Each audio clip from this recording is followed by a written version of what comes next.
एक छोटे से गांव के किनारे पुराने बरगद के पेड़ के नीचे भगवान शिव का एक प्राचीन मंदिर था। घंटियों की आवाज, धूप की खुशबू और भजन की धुन, यही उस मंदिर की पहचान थी। उसी मंदिर में रहती थी सुमन, छोटी सी, भोली सी, बड़ी बड़ी आंखों वाली। लेकिन उसकी आंखों में बचपन नहीं, दर्द रहता था, क्योंकि जब वो सिर्फ 6 साल की थी, उसी दिन एक हादसे में उसके माता पिता उसे छोड़कर इस दुनिया से चले गए थे। मंदिर के पुजारी पंडित हरिदास जी उसे अपनी बेटी की तरह रखते थे। सुमन बेटा, इधर आ। देख, तेरे लिए आज मैं तेरे मन का गुड़ वाला प्रसाद लाया हूँ। सुबह से तू भाग दौड़ में लगी है, कुछ खाया भी है या नहीं? हाँ भीना बाबा, मैं ठीक हूँ। पहले आप खाइए, आपने भी तो सुबह से कुछ नहीं लिया। अरे फिर वही बात, हर बार मेरे आगे थाली सरका देती है। क्या मैंने तुझे इसलिए पाला है कि तू खुद भूखी रहे? आपने मुझे पाला नहीं बाबा, आपने मुझे जिंदगी दी है। जब मेरा कोई नहीं था, तब आपने मुझे अपने मंदिर में जगह दी, अपने दिल में जगह दी। पगली, ये मंदिर जितना मेरा है उतना ही तेरा भी है। और सुन, मैं यहाँ किसी पर एहसान नहीं कर रहा। ये तो मेरा सौभाग्य है कि मुझे बेटी मिली।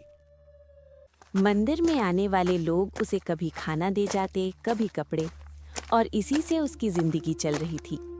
लेकिन रात को जब मंदिर खाली हो जाता, तो सुमन शिवलिंग के पास बैठकर धीरे से कहती, भोलेनाथ, सबके माँ बाप होते हैं, मेरे क्यों नहीं? गांव की एक लड़की गौरी उसकी सबसे अच्छी दोस्त थी। सुमन, सच बता, तू यहाँ अकेली रहती है? तुझे रात को डर नहीं लगता क्या? इतना बड़ा मंदिर, चारों तरफ सन्नाटा, और वो पीपल का पेड़, उसकी आवाज तो मुझे दिन में भी डराती है। डर? किस बात का डर गौरी? जब मेरे भोलेनाथ खुद यहाँ रहते हैं तो मुझे कौन छू सकता है? तू ना सच में अलग है। हम लोग तो अपने घर में भी अकेले कमरे में नहीं सो पाते, और तू पूरे मंदिर में घूमती रहती है, जैसे ये तेरे ही घर का आंगन हो। क्योंकि ये सच में मेरा घर ही है। देखना, ये घंटियां, ये दीपक, ये शिवलिंग, ये सब मेरे अपने हैं। सुबह उठते ही सबसे पहले भोलेनाथ को प्रणाम करती हूँ। फिर लगता है जैसे माँ ने सिर पर हाथ फेर दिया हो। एक दिन मंदिर में एक नया युवक आया, लंबा कद, शांत चेहरा, आंखों में अपनापन। उसका नाम था शंकर। जैसे ही उसने सुमन को देखा, वो उसे देखता ही रह गया। इतनी सादगी, इतनी शांति, ये लड़की कौन है? शंकर सुमन को देखने के लिए हर रोज मंदिर आने लगा। एक दिन उसने हिम्मत करके उससे बात की। तुम रोज यहाँ रहती हो? हाँ, यही मेरा घर है। तुम्हारा नाम? मेरा नाम सुमन। बहुत सुंदर नाम है। सुमन शर्मा गई और वहां से चली गई। अब शंकर रोज कुछ ना कुछ लेकर आता, कभी किताब, कभी चूड़ियां, कभी मिठाई। शंकर, मैं देख रही हूँ तुम रोज कुछ ना कुछ लेकर आते हो। इतना सब क्यों लाते हो? क्योंकि सुमन, मुझे तुम्हें खुश देखना अच्छा लगता है, इसीलिए मैं तुम्हारे लिए रोज कुछ ना कुछ लेकर आता हूँ। ऐसी बात नहीं शंकर, अगर तुम ऐसे ही मेरे लिए कुछ ना कुछ लेकर आते रहोगे तो लोग क्या सोचेंगे हमारे बारे में? ठीक है सुमन, मैं समझ गया तुम क्या बोलना चाहती हो। मैं कल सुबह ही तुम्हारी ये समस्या दूर करता हूँ। अगले दिन सुबह होते ही शंकर मंदिर चला गया, जहां पंडित पूजा कर रहे थे। उनसे वो कहने लगा, पंडित जी, मैं बहुत दिनों से आपसे कुछ कहना चाहता था, लेकिन हिम्मत नहीं हो रही थी। आज हिम्मत जुटाकर आपसे कुछ कहना चाहता हूँ। अगर मैंने कुछ गलत बोल दिया तो मुझे क्षमा कर देना। बोलो बेटा, क्या बोलना चाहते हो? बेझिझक होकर बोलो। पंडित जी, मैं बहुत दिनों से सुमन को देख रहा हूँ। उसकी मासूमियत मुझे बहुत अच्छी लगती है। अगर आपकी इजाजत हो तो मैं उससे विवाह करना चाहता हूँ। इतना सुनते ही पंडित जी की आंखें भर आईं। वो बहुत दिनों से सुमन के लिए रिश्ता देख रहे थे, परंतु वो अनाथ होने के कारण कोई उससे विवाह नहीं करना चाहता था। क्या बेटा, तू सच कह रहा है ना? बाद में तू उसे छोड़ तो नहीं देगा ना? वो एक अनाथ बच्ची है। हाँ पंडित जी, मैं जानता हूँ वो एक अनाथ है। मैं उसे दुनिया की हर खुशी दूंगा। सुमन वहीं खड़ी थी, वो सब सुन रही थी। उसकी आंखों में खुशी के आंसू थे। अगले दिन ही पंडित जी ने सुमन और शंकर की शादी करने का फैसला किया। पूरा गांव मंदिर में जमा हुआ। सुमन लाल साड़ी में बिल्कुल देवी जैसी लग रही थी। देख सुमन, आज तो दुल्हन बन गई और बहुत सुंदर लग रही है तू आज। परंतु गौरी, आज मुझे बहुत डर लग रहा है। डर? डर किस बात का पगली? अब तो तेरी जिंदगी बदलने वाली है। दोनों का विवाह संपन्न हुआ और सुमन मंदिर की अनाथ लड़की से शंकर की पत्नी बन गई।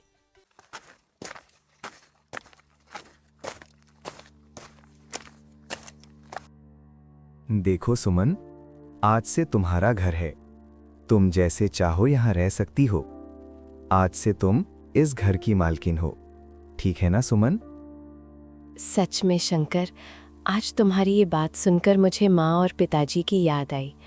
बाबा ने वैसे तो मुझे कभी माँ और पिताजी की कमी महसूस नहीं होने दी, पर फिर भी आज तुम्हारी ये बात सुनकर मुझे बहुत अपनापन महसूस हो रहा है और मुझे बहुत अच्छा लग रहा है शंकर। सिर्फ घर की ही नहीं, इस दिल की भी मालकिन हो तुम। लेकिन उस घर में एक और इंसान था, शंकर की माँ लक्ष्मी देवी, जो सुमन को पसंद नहीं करती थी। न जाने कहाँ की लड़की उठा लाया है। शादी को 2 महीने ही हुए थे।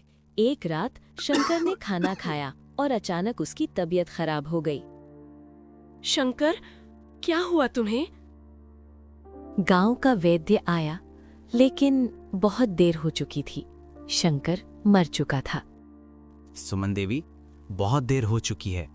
आपके पति अब इस दुनिया में नहीं रहे। उठो ना शंकर, देखो मैं रो रही हूँ। आपने कहा था ना, मुझे कभी अकेला नहीं छोड़ोगे। घर का आंगन लोगों से भर गया था। बीच में सफेद चादर और उस पर शंकर का निर्जीव शरीर। सुमन के हाथ कांप रहे थे, आंखों से आंसू रुक ही नहीं रहे थे। तभी लक्ष्मी देवी भीड़ को चीरते हुए आगे आईं। उनकी आंखों में आंसू कम, आग ज्यादा थी। मनहूस, तूने मेरे बेटे को खा लिया। पूरा आंगन सन्न हो गया। माँ जी, ये आप क्या कह रही हैं? मैंने कुछ नहीं किया। तेरे कदम इस घर में पड़े और मेरा बेटा चला गया। तू अपशकुनी है, कुलच्छनी। भीड़ में खुसुर-पुसुर शुरू हो गई। सच कहती है लक्ष्मी, शादी के बाद ही तो अनहोनी हुई। जब से आई है, कुछ न कुछ बुरा ही हुआ है। नहीं, ऐसा मत कहिए। मैं शंकर से जान से भी ज्यादा प्यार करती थी। मैं उन्हें क्यों मारूंगी? डायन है तू, मेरे बेटे को खा गई। निकल जा मेरे घर से, अभी के अभी। सुमन का दिल जैसे धड़कना भूल गया। माँ जी, ये घर, ये शंकर की निशानी है। ये छोड़कर कहाँ जाऊं मैं? जहाँ से आई थी वहीं चली जा। इस घर में तेरे लिए कोई जगह नहीं है। एक औरत ने सुमन का हाथ पकड़कर पीछे खींच लिया। छोड़ दे बहू, अब ये तेरा घर नहीं रहा। पूरा गांव उसे ऐसे देख रहा था जैसे सच में वो कोई अपशकुन हो। सुमन ने आखिरी बार शंकर की तरफ देखा। आपने कहा था ना, ये घर मेरा है। फिर सब छीन क्यों लिया? लक्ष्मी देवी ने उसका सामान बाहर फेंक दिया। निकल जा मेरे घर से। माँ जी, मैं कहाँ जाऊंगी? उस रात सुमन टूट चुकी थी। वो चलती गई, गांव, रास्ते, खेत और पहुंच गई एक घने जंगल में। भोलेनाथ, अब जीने की ताकत नहीं। घने जंगल में ठंडी हवा सरसराते हुए पेड़ों को हिला रही थी। आसमान में काले बादल छाए थे और सुमन की आंखों में जिंदगी से हार जाने का फैसला साफ दिखाई दे रहा था। वो धीरे धीरे नदी की ओर बढ़ रही थी। हर कदम के साथ उसके दिल का दर्द और गहरा होता जा रहा था। जिस लड़की ने बचपन से सिर्फ दुख देखा हो, जिसे अपनों ने ठुकरा दिया हो, उसके लिए मौत भी कभी-कभी सहारा लगने लगती है। सुमन नदी के किनारे खड़ी हो गई। हे भोलेनाथ, अब मुझसे और नहीं सहा जाता। मैं आ रही हूँ। वो कूदने ही वाली थी कि अचानक पीछे से एक तेज लेकिन शांत आवाज गूंजी।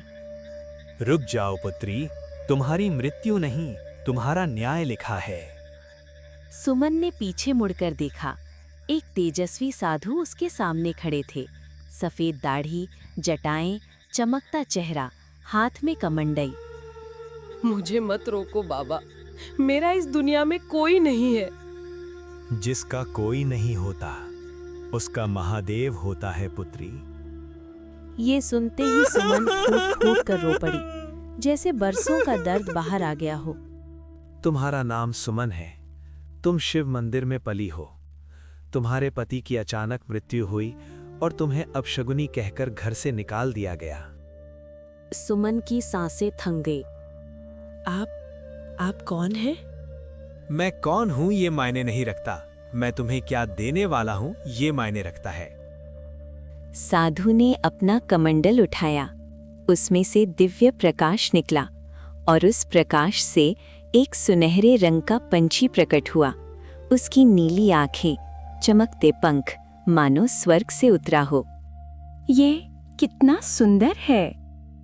ये साधारण पंछी नहीं है, ये चित्तवाचक है। ये इंसानों के मन की बात पढ़ सकता है। पंछी उड़कर सुमन के कंधे पर बैठ गया। सखी, अब तुम अकेली नहीं हो।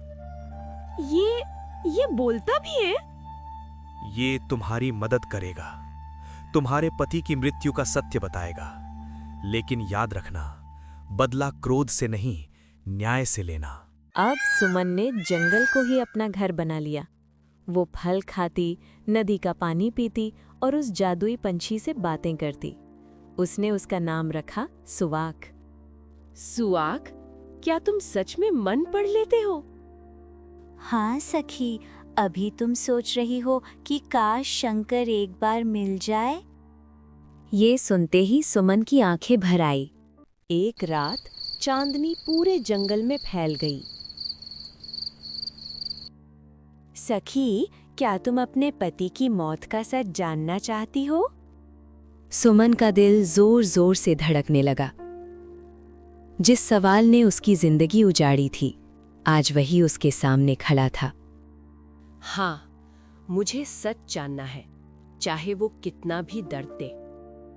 तुम्हारे पति की मौत दुर्घटना नहीं थी। समय जैसे थम गया, हवा भी रुक गई, चांद बादलों में छिप गया। उन्हें जहर दिया गया था। ये शब्द बिजली बनकर सुमन के कानों में गिरे। उसके पैरों तले जमीन खिसक गई, सांसें रुक गईं, आंखें फैल गईं। क्या बोल रहे हो सुवाक? ऐसा कौन कर सकता है? जिस घर को तुम अपना मानती थी, उसी घर में। एक पल में उसके सामने सब घूम गया। लक्ष्मी देवी के ताने, लोगों की नफरत, वो दिन, वो खाना, वो आखिरी रात। सुमन की आंखों से आंसू गिरना बंद हो गए। मतलब मुझे झूठा दोष दिया गया। तुम्हें सिर्फ घर से नहीं निकाला गया सखी, तुम्हें सच से दूर किया गया। दर्द अब क्रोध बन चुका था। कमजोर बहू अब खत्म हो चुकी थी। सुमन ने आसमान की तरफ देखा। जिसने मेरे शंकर को मुझसे छीना है, उसे उसके हर पाप की सजा मिलेगी। मैं सच सबके सामने लाकर रहूंगी। हवा तेज चलने लगी। पेड़ों के पत्ते जोर से हिलने लगे, जैसे जंगल भी उसके साथ खड़ा हो। कुछ दिनों बाद एक बदली हुई सुमन गांव के बाहर झोपड़ी में रहने लगी। आंखों में आत्मविश्वास, चेहरे पर तेज। गांव वाले उसे पहचान नहीं पाए। ये सुमन जैसी लग रही है। दोपहर का वक्त था। वही पुराना घर, वही चौखट, पर आज दहलीज पर खड़ी सुमन पहले वाली बहू नहीं थी। उसकी आंखों में डर नहीं, एक अजीब सा सन्नाटा था। उसने धीरे से दरवाजा खटखटाया। दरवाजा खुला। लक्ष्मी देवी सामने थी।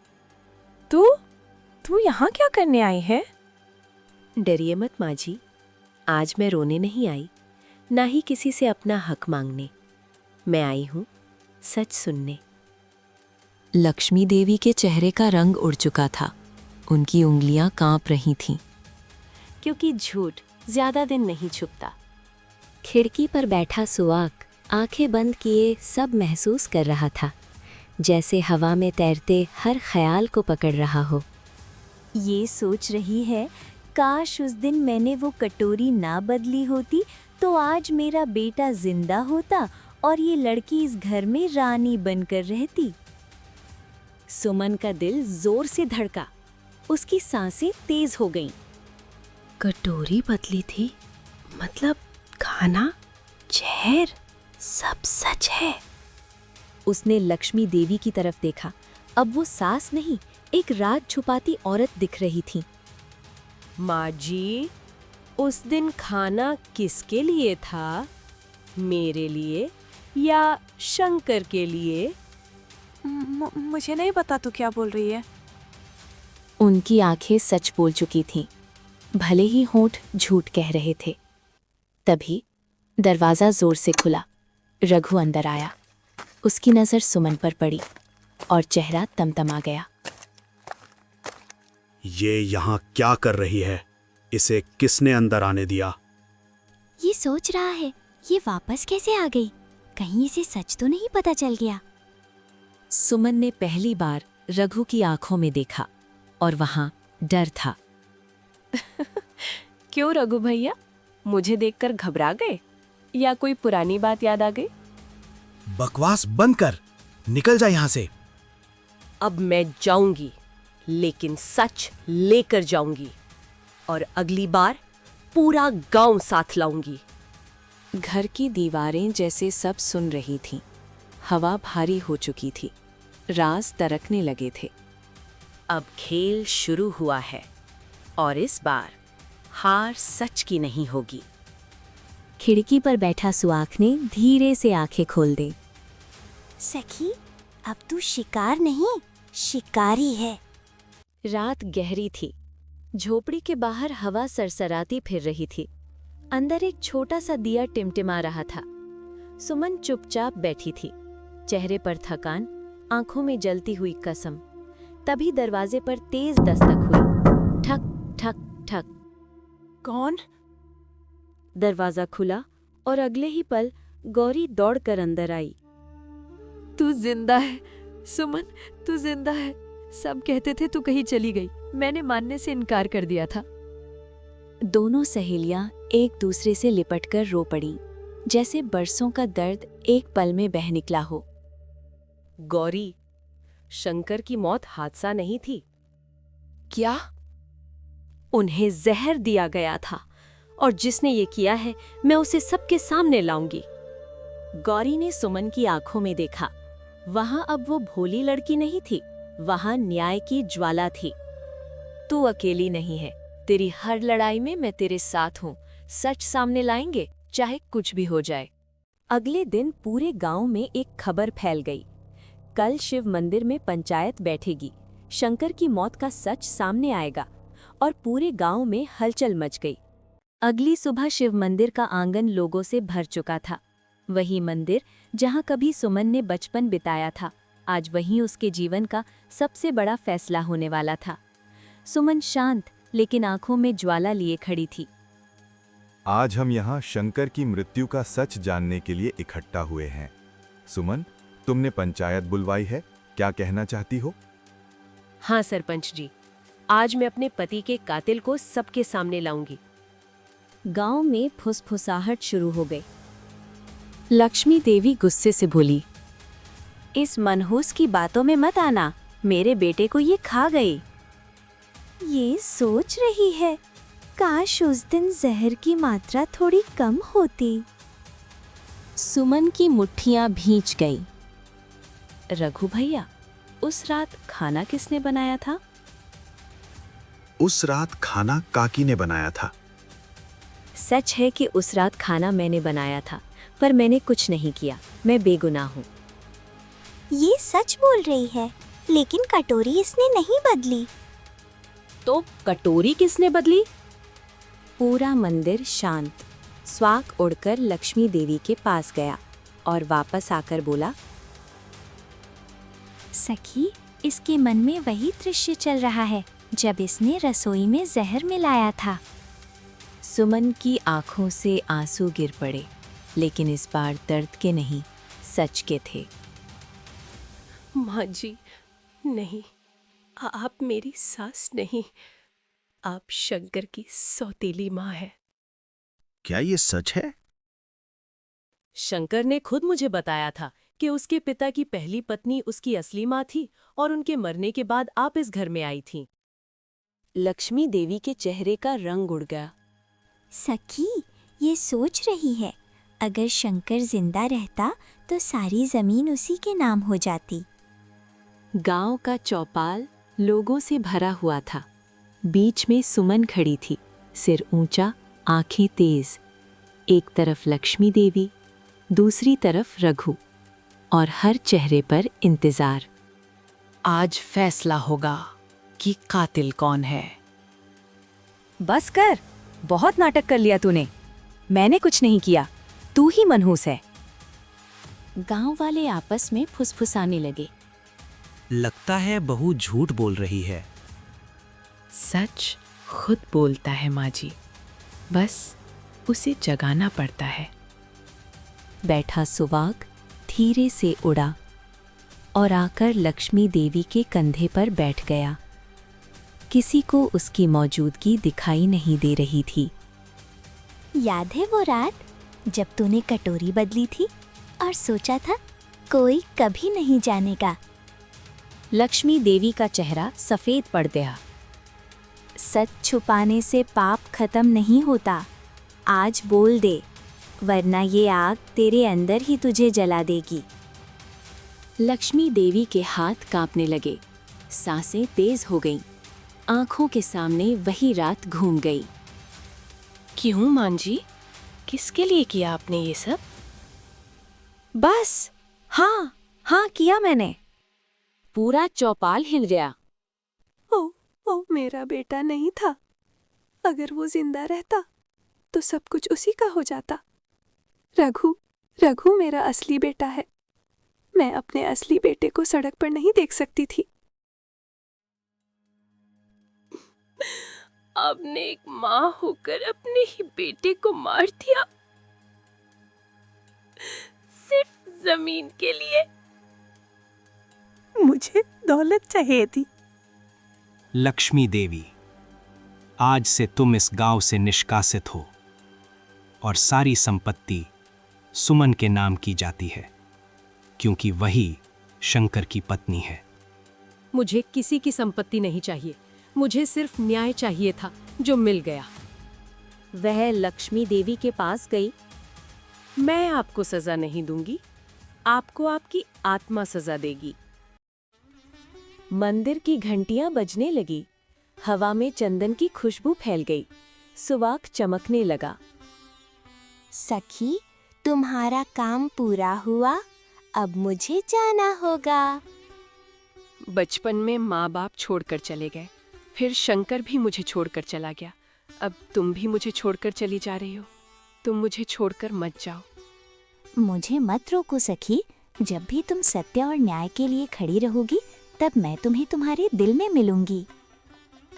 और वो प्रकाश बनकर आकाश में विलीन हो गया।